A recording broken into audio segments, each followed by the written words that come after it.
Hello YouTube. Today I'm going to be deriving a formula for the Fourier series, which is basically a way to represent a function in terms of other functions, in order to simplify it, make it easier to deal with.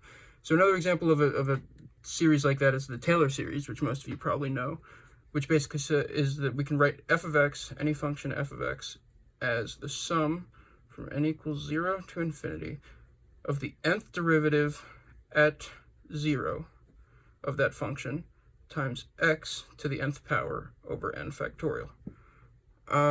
Now, this is very helpful. We can use this to solve a lot of different functions, but there are other ways to write different functions that can help us solve other problems.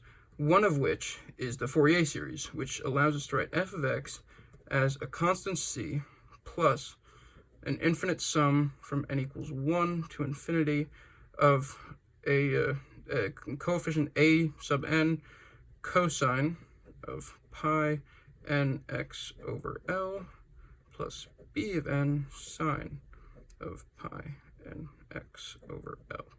So basically we would be writing the function f of x as an infinite series of sines and cosines, each with a different period, but each period as an integer fraction of L. So we can use this to model periodic functions that seem strange but have a period of L, or we can use this to model any function really, but only on the interval negative L to L, sorry, period of 2L, only on the interval negative L to L. So if we wanted to model x squared by this function on the interval, say negative 1 to 1, x squared would look like that, and this function here that we were modeling, as n approached this value got closer and closer to infinity, would look something like that. So it would be equal to x squared on this interval, but it would still be periodic and with a period of 2L, and this is the x-axis. So basically we can write any function like this. The challenge is to figure out a formula for these coefficients and this constant c. Now, this is going to be one of my very longest videos,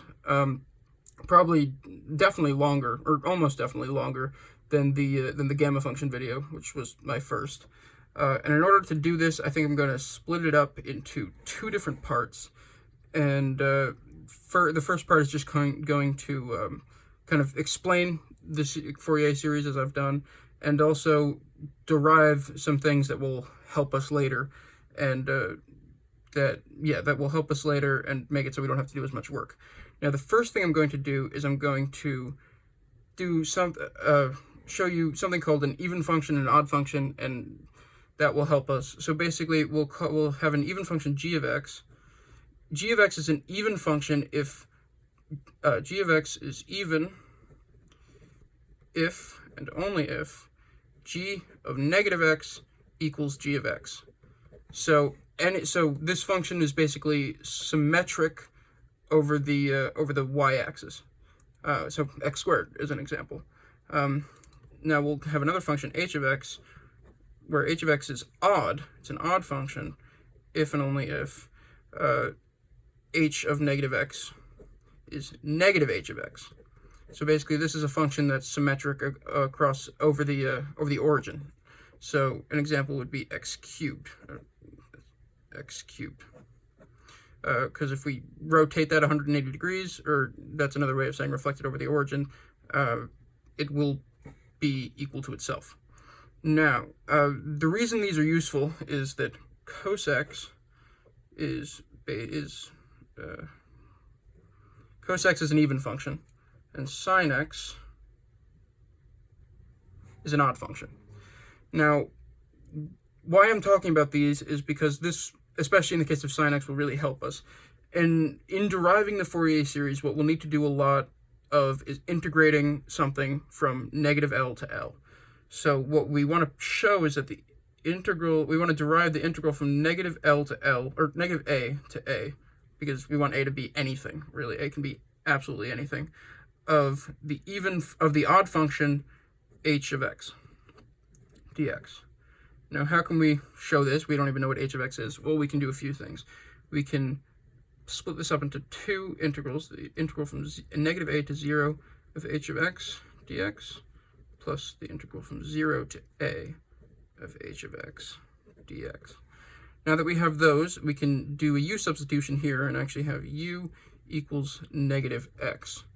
Now that would mean that du equals negative dx. I'm writing it on one line, but this is all only for this one. So what that would mean is that this is the same as the integral from negative a is a to 0 of h of negative u, because u is negative x, so x is negative u, times negative du. This would be equal to, we can use this negative to flip the bounds, so we'll have the integral from 0 to a of h of negative u du. H of negative u we know is the same as negative h of u, so that's going to be negative integral from 0 to a of h of u du. So this integral we can rewrite as the integral from 0 to a of h of x dx minus the integral from 0 to a of h of u du. Now, because du is just a dummy variable, these are actually exactly the same, so we can cancel this out, and this equals 0. So the integral from negative a to a, where a is any number, of an odd function is just 0. Now, another thing that will help us later is this here, the integral from negative L to L of cosine, specifically. We're done with even and odd functions. Cosine of pi jx over L dx, where j is an element of the positive integers. J is any integer greater than 0. So what this is basically the integral from negative L to L. So this is one period of this, or one period of the basic form, and so basically if j is 1, it's going to look like that. If j is 2, it's going to look a little bit like that, I think. Now if we want to do that, we can just integrate this normally. So this is going to be, the antiderivative of that is going to be L over pi j sine of pi jx over L, evaluated from negative L to L, and that's going to be equal to L over pi j sine of, well, if this is L, these are going to cancel out, and it's going to be pi j minus L over pi j sine of, well, if this is negative L, the L's are going to cancel out, and it's going to be negative pi j. Now we know sine is an odd function, so we can take that negative there. So it's going to be 2L over pi j sine of pi j. And because we've stated that j is an element of the integers, sine of pi times j is always going to be 0. So this is equal to 0. Now, both of these facts, the integral from negative L to L of cosine of pi jx over L dx is equal to 0, and the integral from negative a to a of an odd function is equal to 0. These are both going to be extremely helpful to know in my next video, where I actually derive the coefficients and the constant, and that way the video won't be quite as long because I won't have to re-derive those things every time.